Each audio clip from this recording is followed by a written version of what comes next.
royal family is very rich, and they have so many crazy things. I'm your host, Michaela, and today I'll be telling you the top 10 things Prince Harry would inherit as king. And make sure to like, comment, and subscribe, but now let's get started. Number 10, Wimbledon's Royal Box. As the name suggests, the Royal Box on the center court at Wimbledon is the best place to enjoy a game of tennis. The 74-seater box, which was built in 1992 and owned by Queen Elizabeth II, has been an entertainment spot for friends and guests, including the members of the royal family, political figures, and commercial partners who are allowed to sit on an invitation-only basis. The price of the tickets is not stated because, as I mentioned, it is invite only, but it's estimated that it could probably cost around $700 per ticket, and Harry can invite whoever he wants. Number 9, Frogmore House. Famously known as the location of Prince Harry and Meghan Markle's evening wedding reception, Frogmore House has been a Crown-owned official residence in Home Park since 1792. However, just because they had their wedding there doesn't mean they own it. But if Prince Harry became king, he would own it. The estate was originally bought by George III as a gift to his wife, Queen Charlotte, and has remained in the royal family ever since. While the house has been unoccupied since 1872, the royal family often hosts private and official events at the residence. However, $3 million was reportedly spent renovating the 10-bedroom manor home. Harry and Meghan reportedly moved to Frogmore Cottage in Windsor back in March 2019.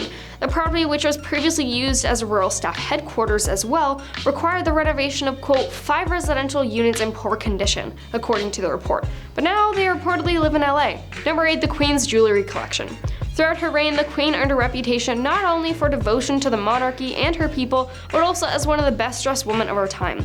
None of the Queen's looks were complete without her jewelry, from gems passed down from queen to queen through the centuries to recently acquired jewels. In the daytime, she was almost never seen without a pearl necklace, glittering brooch, and pearl earrings. For formal evening events, a necklace or tiara were pulled out of the vault. Despite having access to a vast number of jewels, the Queen viewed them casually as being part of her uniform. Her sister, Princess Margaret, once marveled that Her Majesty was the only woman she knew who could put on her own tiara while walking down the stairs to attend an event. One of the most important jewels in the royal collection, the Queen's diamond diadem, featured on 2 covers of the British Vogue's April 2022 issue. The first was a 1957 portrait of the Queen wearing the crown, estimated to be around $12 million, and the second captured Taylor-Joy wearing a replica. According to Vanity Fair, her jewelry collection is called the Windsor Collection and has been passed down for generations. Her most famous jewels include the sovereign's scepter and orb used for her coronation. She also owned the Russian Kokoshnik tiara, Queen Mother's leaf brooch, Queen Victoria's diamond stud earrings, and the Duchess of Teck's earrings. And of course, because they are so famous, they wouldn't be sold. So they are kept in the royal family, and if Prince Harry became king, he would technically own them. Number 7, Hampton Court Palace. The former seat of the Tudor dynasty dates back to 1514, when Cardinal Thomas Wolsey, King Henry VIII's Lord Chancellor, started laying the foundation for a marvelous palace in London. It was so grand that the king eventually took the Hampton Court Palace for himself and added a hotel, theater, and leisure complex to the grounds. Later, when King William III and Queen Mary II took the throne, the royal couple appointed Sir Christopher Wren to expand the palace and landscape architect Capability Brown to tend to the gardens. The palace and its grounds were opened to the public as a museum in 1838 by Queen Victoria and have operated under the crown since, but ultimately it belongs to the current monarch, King Charles. But if Harry was the king, then it would have belonged to him. Number 6, the Sovereign Grant. The British royal family is traditionally supported by taxpayers' funds. Following an agreement made by King George III in the late 18th century, the Sovereign Wealth Grant is a fixed annual payment that is paid to the royal family from public funds. In 2021 and 2022, the value of the Sovereign Grant has been set at just over $100 million.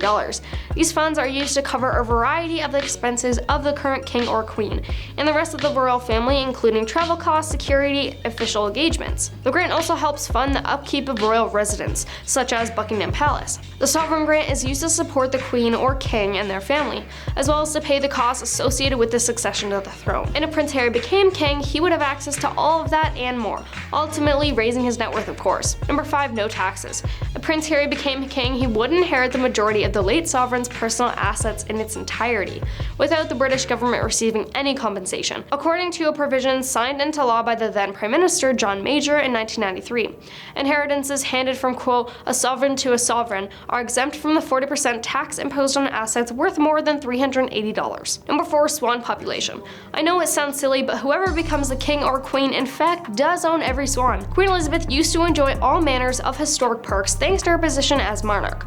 But one of the most unusual is that she had the right to straight up own any swan swimming in open waters throughout the United Kingdom. I could go to Wales or any part of England or Scotland and say, that swan belongs to Her Majesty, and just take it, that would be it, says David Barber, who holds the ancient title for Royal Swan Marker. While many subsequent British monarchs use their right to cook and eat the birds at extravagant royal feasts, the Queen only flexed it to perform an annual consensus of the swan population on the River Thames through an ancient process called swan upping that dates back to the 12th century.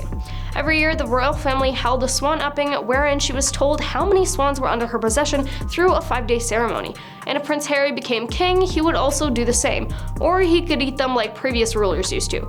Although I don't personally know anyone that would want to eat swans, I honestly think it's rather odd. Number 3. Fort Belvedere. A part of the Windsor estate, Fort Belvedere was built in the Gothic Revival style by English architect Geoffrey Wyatville in the 1820s. Most famously, the manor house served as a royal residence for Edward VIII, the Duke of Windsor, between 1929 and 1936.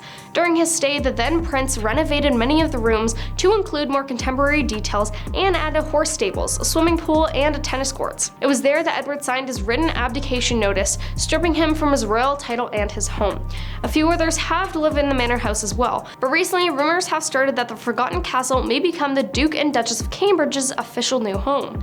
But in a situation that Harry becomes king, he would technically own it. Number 2. Problems. With being king, problems have to come with the title. The ascension of King Charles III to the throne has reignited a debate over whether the royal family deserves a global role in the 21st century, no more so than in the 14th Commonwealth realms, where the British monarch remains the head of state. So it's likely that if Prince Harry would ascend to the throne, that the same would also happen. Hard questions about the place of a foreign king have been raised by the legacy of empire and slavery that have been intertwined with the British royalty for centuries, and Republican movements from the Pacific to North America to the Caribbean will be deciding whether they should take advantage of the opportunity. Events including Barbados' conversion into a replica in 2021 and the removal of Queen Elizabeth as its head of state have also contributed to a buildup that may now reach a peak, according to The Guardian. Number 1. The true royal riches.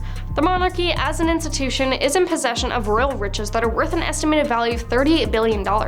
All these would be given to Prince Harry if he became king in trust. The assets include properties such as the Crown Estate, Buckingham Palace, the Duchy of Lancaster, the Duchy of Cornwall, Kensington Palace, and the Crown Estate Scotland, as well as official residence and the Royal Archives. It makes one of Europe's most prominent property empires with a huge commercial interest in areas such as developing offshore wind power generation. Prince Harry, married to Meghan Markle, is not allowed to sell any of these assets, however, but the royal family receives 25% of the profits from the Crown Estate. Harry's personal wealth, however, is estimated to be worth about $60 million. But that is all, and thanks for watching.